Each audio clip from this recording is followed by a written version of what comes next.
We have almost done main topics of this chapter. It is already going to completed. The last topic of this chapter is physical properties. Okay. Physical properties of carboxylic acids. So physical property में students generally 3 topics का discussion होता है. पहला है उसका physical state, दूसरा है boiling point comparison और तीसरा है solubility comparison. Okay.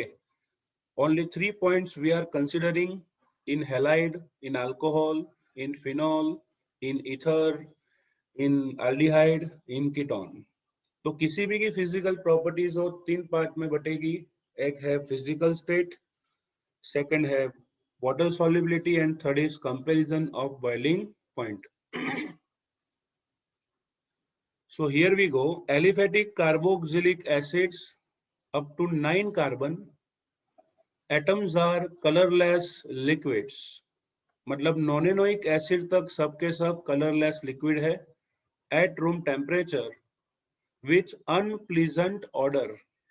आप सिंपली समझो कि अगर लिक्विड स्टेट में कोई सब्सटेंस है तो उसकी वेपर बनेगी ड्यू टू वोलेटाइल प्रॉपर्टी. तो अनप्लीजेंट स्मेल की वो प्रॉपर्टी ऑक्यूपाई करते हैं. द हायर एसिड्स मतलब 10 कार्बन से शुरू करके आगे, the higher acids are wax like solid and are practically odorless due to their lower volatility. 10 या उससे ज्यादा कार्बन के carboxylic acids wax like solid होते हैं, जिसको सॉफ्ट सॉलिड भी कहते हैं. इसी वजह से van der Waals force solid state में ज्यादा है, तो वेपराइजेशन कम होने की वजह से उनकी कोई स्पेसिफिक स्मेल होती नहीं है. No specific smell. लेकिन कार्बोक्सिलिक एसिड का बॉइलिंग पॉइंट एल्डिहाइड, कीटोन और अल्कोहल इन सभी से ज्यादा होता है. The boiling point of carboxylic acid, जिसको हम कहते हैं RCOOH, they having higher boiling point than alcohol also, than ketone और एल्डिहाइड. सेम मोलिकुलर मास वाले, अप्रोक्सीमेट सेम मोलिकुलर वेट वाले कार्बोक्सिलिक एसिड, उसका बॉइलिंग पॉइंट एल्डिहाइड कीटोन से तो ज्यादा ही है, लेकिन अल्कोहल से भी उसका बॉइलिंग पॉइंट ज्यादा होता है. ओके. ऐसा क्यों? उसके लिए याद रखना है, this is due to more extensive association of carboxylic acid molecule through intermolecular hydrogen bonding. आप सिंपली सोचो, अल्कोहल में आपने पढ़ा था कि उसमें ROH बॉन्ड होता है, इसीलिए उसका बॉइलिंग पॉइंट अब तक सबसे ज्यादा था, बराबर. लेकिन कार्बोक्सिलिक एसिड का तो जवाब ही अलग है. क्यों? क्योंकि कार्बोक्सिलिक एसिड का एक मॉलिक्यूल में लेफ्ट साइड ड्रॉ कर रहा हूं, RC डबल बॉन्ड O और OH, ये पहला मॉलिक्यूल है. सेम दूसरा मॉलिक्यूल आएगा RC डबल बॉन्ड O और OH, ये दूसरा मॉलिक्यूल है. दोनों मॉलिक्यूल्स एक दूसरे से इंटरमोलिकुलर हाइड्रोजन बॉन्ड से जुड़ते हैं. दोनों मॉलिक्यूल एक दूसरे से इंटरमोलिकुलर हाइड्रोजन बॉन्ड से जुड़ते हैं. ओके. तो सीधी बात है, due to this strong hydrogen bonding they behaves like bimolecule. वो बायमोलिक्यूल की तरह बिहेव करते हैं, जैसे कोई एक ही मॉलिक्यूल है ऐसा बिहेव करते हैं. इतना ही नहीं, वेपर फेज हो, वेपर फेज का मतलब है गैसियस स्टेट, उसमें भी ये बॉन्ड स्ट्रॉन्ग मेंटेन रहता है. ओके. और इसलिए कहते हैं carboxylic acid behaves like dimer, behaves like dimer. Okay. वो बायमोलिक्यूल की तरह बिहेव करते हैं वेपर स्टेट में भी और एप्रोटिक सॉल्वेंट में भी. एप्रोटिक सॉल्वेंट का मतलब है ऑर्गेनिक सॉल्वेंट. अगर आपने टोल्यूइन लिया, बेंजीन लिया, एस्टर लिया, ईथर लिया, क्लोरोफॉर्म लिया, CCl4, ये सभी एप्रोटिक सॉल्वेंट है। तो एप्रोटिक सॉल्वेंट में या वेपर फेज में भी वो सेपरेट नहीं होते हैं, हम साथ साथ हैं, और इसी वजह से boiling point of carboxylic acid is higher than any other functional group of organic chemistry. Actually जो देखा जाए तो हमारी बुक में ये टॉपिक नहीं है, लेकिन पूरे ऑर्गेनिक केमिस्ट्री में सबसे हाईएस्ट बॉइलिंग पॉइंट होते हैं नाइट्रो कंपाउंड के। सेकंड रैंक पे आता है कार्बोक्सिलिक एसिड, लेकिन ये फंक्शनल ग्रुप हमारी बुक में ही नहीं है, तो इसके बारे में जानने से कोई फायदा नहीं। तो boiling point of carboxylic acid is higher than corresponding alcohol, ketone, aldehyde, ether, halide, alkane, alkene, alkyne. Okay, so this is first topic about physical state and boiling point. Now second topic is about solubility. Okay, aliphatic carboxylic acid having up to 4 carbon are miscible in water due to the formation of hydrogen bond with water. अब यहाँ पे simply देखिए कि water molecule को मैं centre में show कर रहा हूं CH2O, है ना। ओके, तो एक साथ 4 मोलिक्यूल कार्बोक्सिलिक एसिड के वाटर के साथ H बॉन्ड बनाते हैं।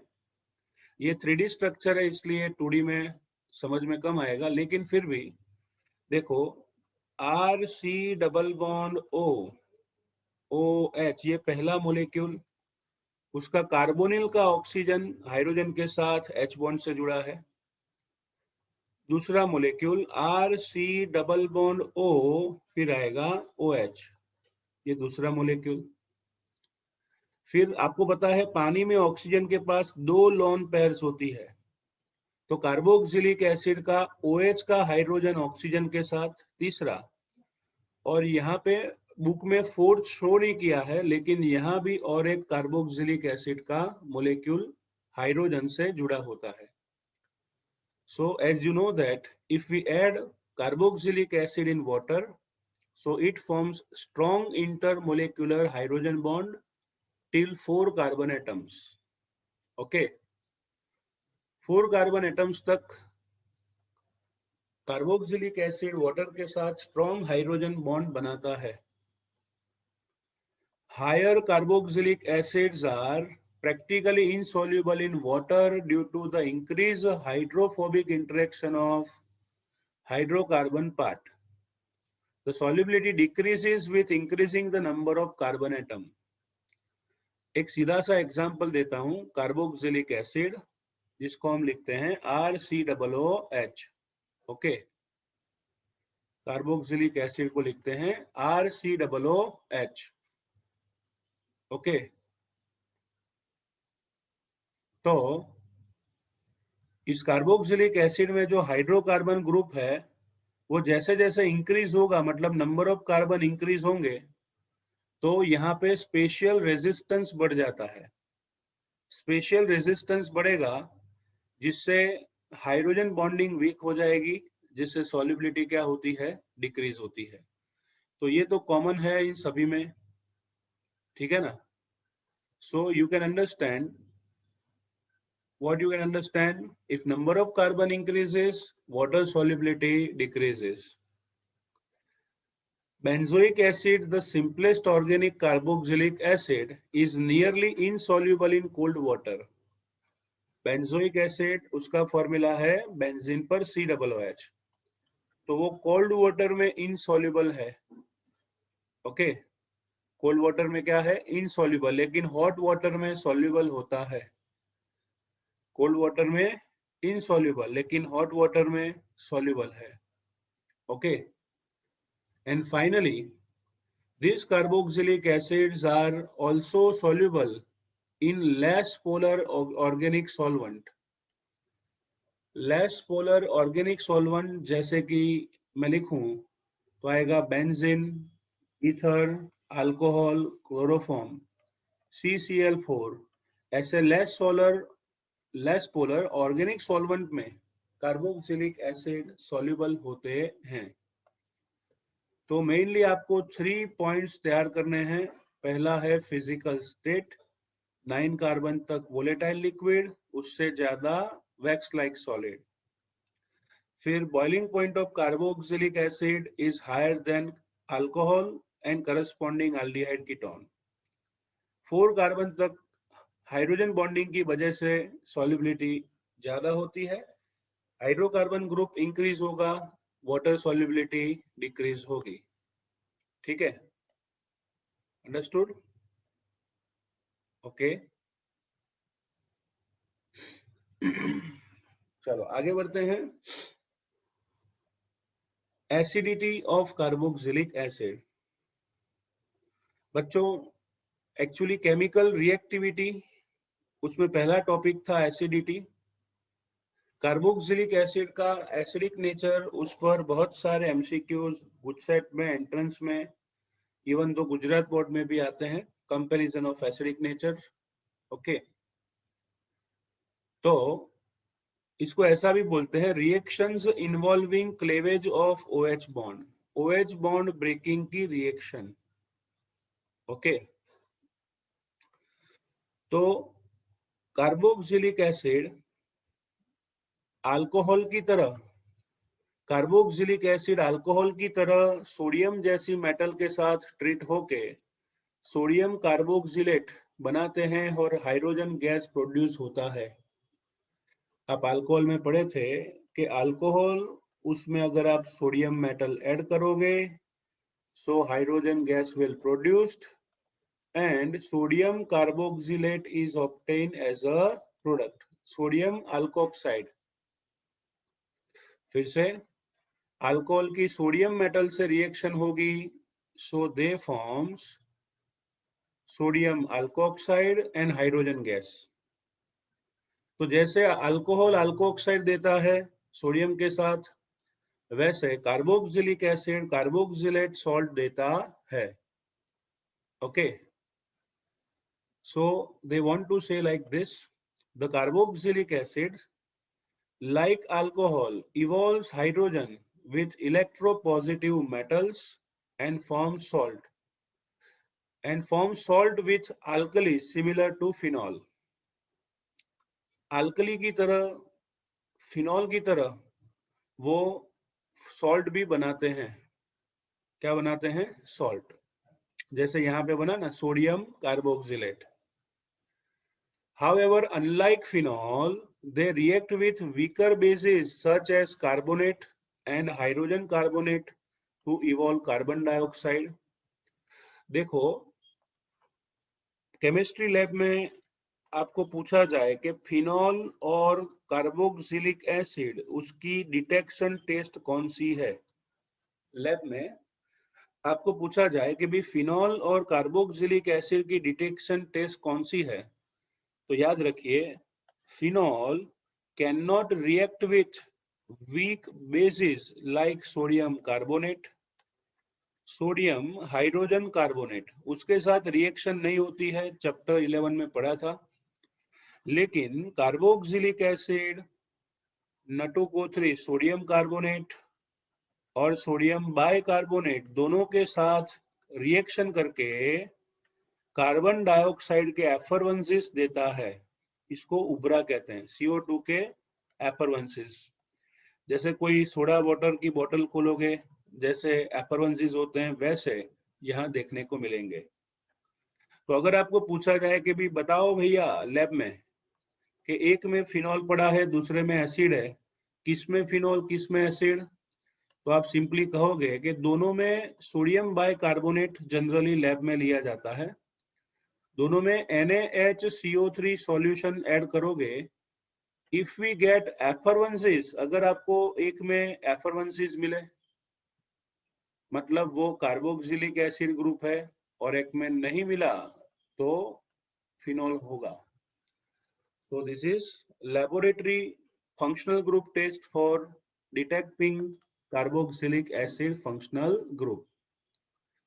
इक्वेशन देखें, RCOOH में NaOH ऐड किया, स्ट्रॉन्ग बेस, तो न्यूट्रलाइजेशन होगा एसिड में से H प्लस और बेस में से OH माइनस, एसिड में से H प्लस, बेस में से OH माइनस गिव्स H2O और बनेगा सोडियम कार्बोक्सिलेट। सेम वे अगर आपने कार्बोक्सिलिक एसिड में ऐड किया है सोडियम बाइकार्बोनेट, तो सबसे पहले CO3 में से CO2 बनेगा, फिर ऑक्सीजन एक बचा और एक हाइड्रोजन OH और H प्लस बनेगा H2O और सेम प्रोडक्ट मिलेगी सोडियम कार्बोक्सिलेट। ठीक है ना? तो कार्बोक्सिलिक एसिड स्ट्रॉन्ग बेस के साथ न्यूट्रलाइजेशन तो करता ही है, लेकिन वीक बेस के साथ भी न्यूट्रलाइजेशन करता है। ओके, इतना ही नहीं, कार्बोक्सिलिक एसिड जिसको हम बोलते हैं RCOOH, उसका एक्वायस सॉल्यूशन बनाओगे तो आपको पता है ऑक्सीजन के पास 2 लोन पेयर्स हैं, तो कार्बोक्सिलिक एसिड अपना हाइड्रोजन ऑक्सीजन को देती है, अपना हाइड्रोजन ऑक्सीजन को देती है, तो बनेगा H3O+। ओके, तो H प्लस जाएगा H2O के पास, तो बनेगा H3O+। बचा क्या?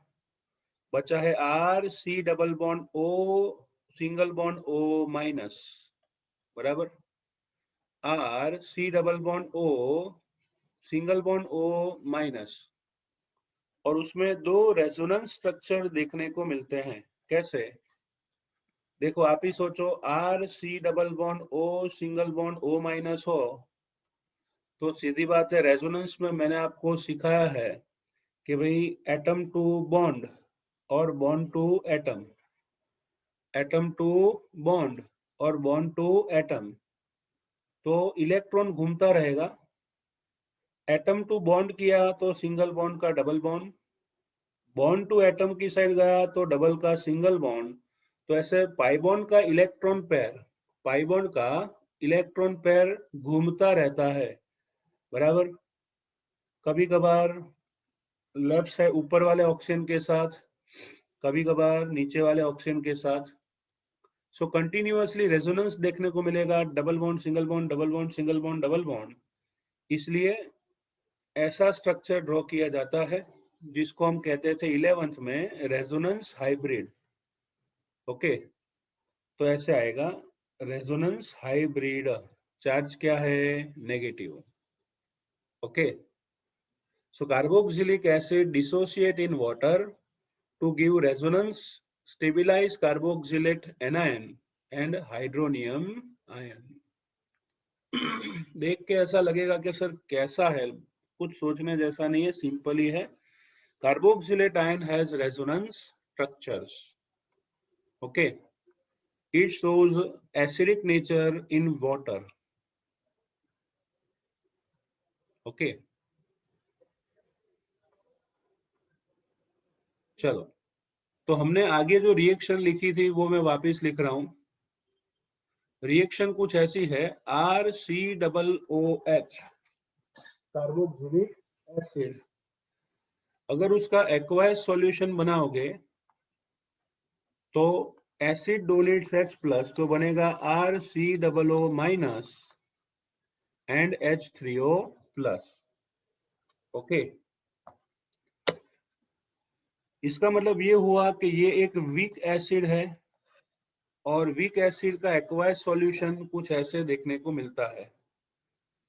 अगर मैं इस वीक एसिड उसका इक्विलिब्रियम कांस्टेंट लिखूं तो ऐसा आएगा K equilibrium is equal to multiplication of concentration of product upon multiplication of concentration of reactant, multiplication of concentration of product upon reagent। लेकिन आप जानते हो पूरे केमिस्ट्री में चैप्टर 4 में पढ़ा था, वाटर की कॉन्सेंट्रेशन बहुत ज्यादा होती है, इसलिए उसकी कॉन्सेंट्रेशन में कोई चेंज नहीं होगा ज्यादा, तो वाटर की कॉन्सेंट्रेशन को कांस्टेंट लिया जाता है, कांस्टेंट लिया जाता है। तो वो सामने जाएगा, तो लिखेंगे K equilibrium into concentration of H2O is equal to RCOO minus into H3O plus upon RCOOH। तो constant into constant gives us new constant.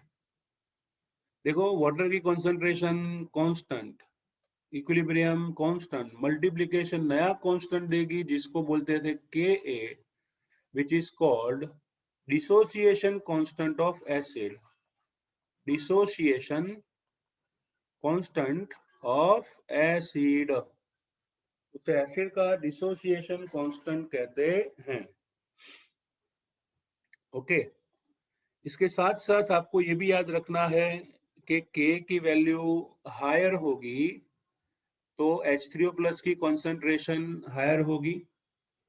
सो Ka value increases, H3O plus की concentration increases, acidic nature also increases. 11th में और एक formula पढ़े हो, pKa is equal to minus log of 10 based Ka। pKa is equal to minus log of 10 based Ka। ठीक है, मतलब ये हुआ कि Ka इंक्रीज होगा तो pK क्या होगा, डिक्रीज, क्योंकि दोनों के बीच में नेगेटिव साइन है। तो आप इस फिजिकल प्रॉपर्टीज में एमसीक्यू के लिए लिख देना कि Ka इंक्रीजेस तो pKa क्या होगा, डिक्रीज। तो जितना pK कम होगा उतना एसिडिक नेचर ज्यादा होगा। तो ये रिलेशन आपको चैप्टर 12 में खास याद रखने हैं कि pK कम होगा उतना एसिडिक नेचर ज्यादा, pK ज्यादा होगा उतना एसिडिक नेचर कम देखने को मिलता है। ओके तो ये कंसेप्ट आपको अच्छी तरह से तैयार करना है, ठीक है ना। चलो आगे बात करते हैं। हाइड्रोक्लोरिक एसिड जिसको हम स्ट्रॉन्ग एसिड बोलते हैं उसका pKa वैल्यू -7 है, -7। फिर trifluoro acidic acid, trifluoro acidic acid का फॉर्मूला है CF3COOH। इस ट्राइफ्लोरो एसिडिक एसिड जो सबसे स्ट्रॉन्गेस्ट कार्बोक्सिलिक एसिड है उसका pK वैल्यू जनरली 0.23 देखने को मिलता है, 0.23।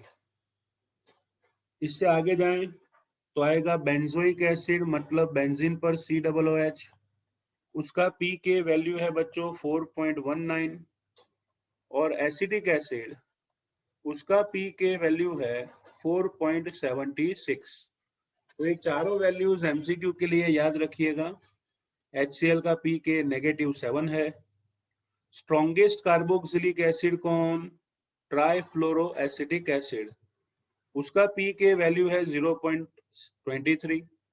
बेंजोइक एसिड का 4.19 और एसिडिक एसिड का आएगा 4.76। ओके, फिर वही आपको समझाया है, smaller the pK the stronger the acid. जितना pK कम होगा उतना एसिडिक नेचर ज्यादा होगा। The better is the proton donor, मतलब उतना वो बेटर प्रोटॉन डोनर होगा। स्ट्रॉन्ग एसिड की pK वैल्यू 1 से कम होती है, याद रखिएगा। Strong acids have pK value less than 1।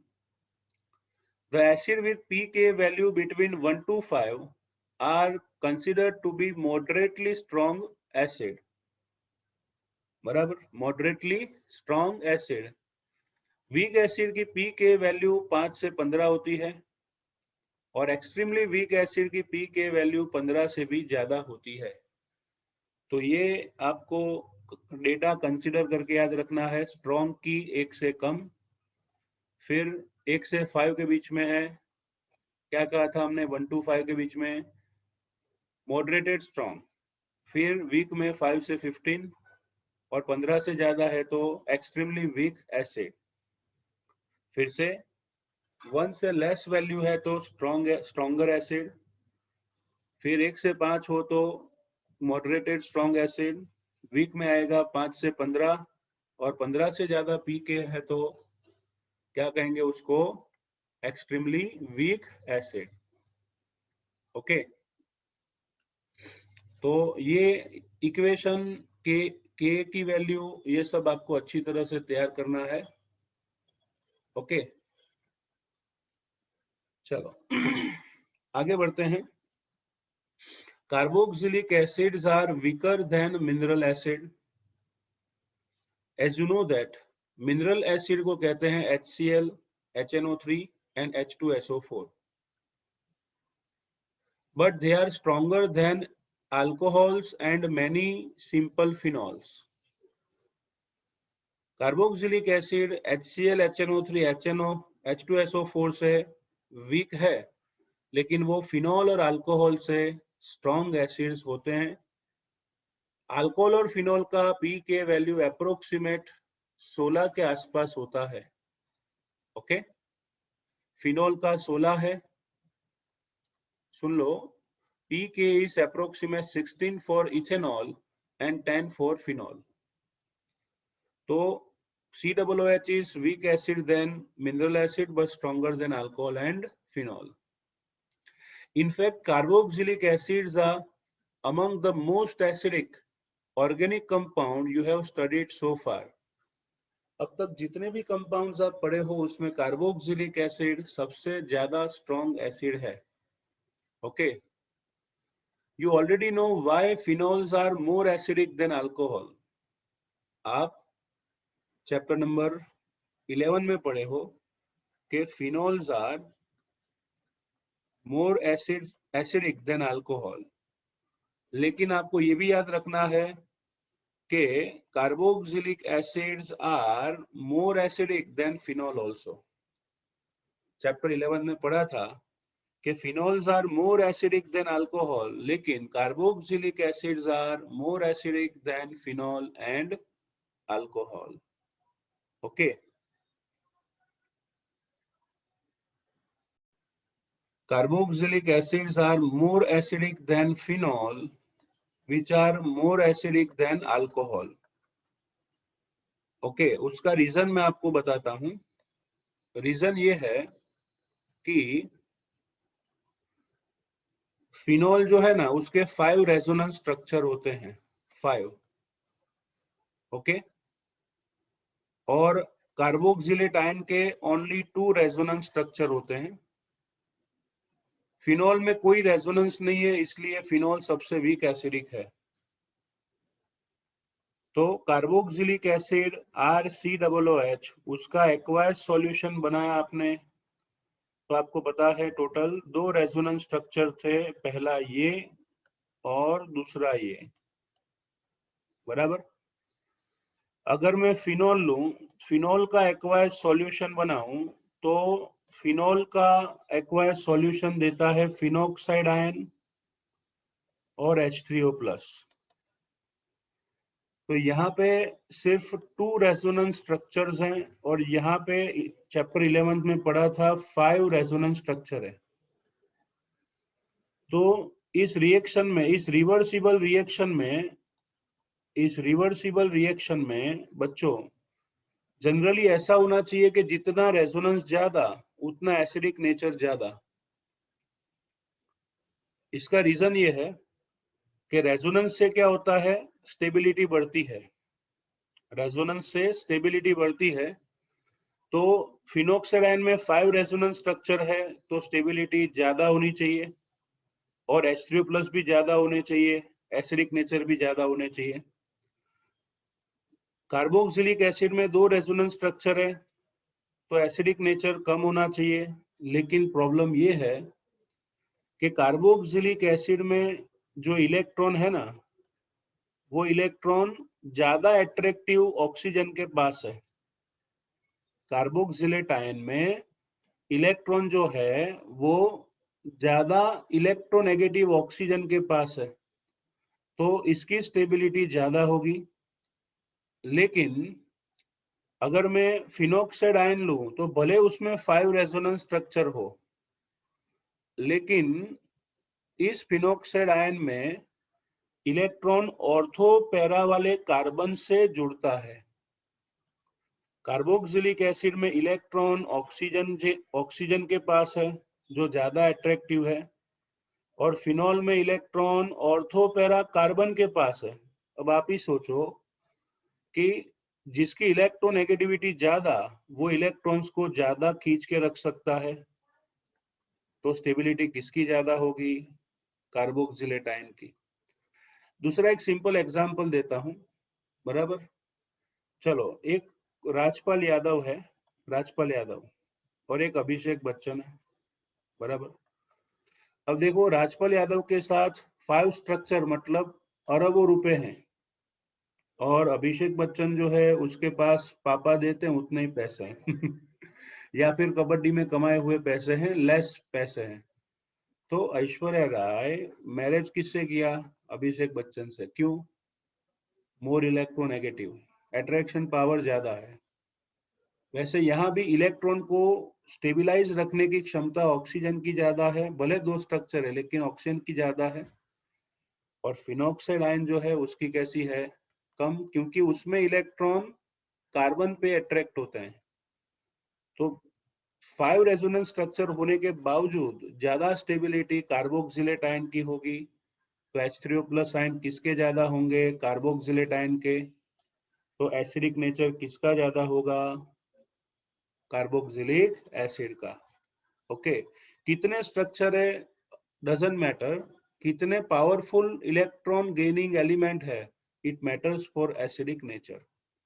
ठीक है, तो इतना समझने के बाद you can understand what they want to say. Okay, वो क्या कह रहे हैं वो सब आपको यहाँ पे समझ में आ जाएगा।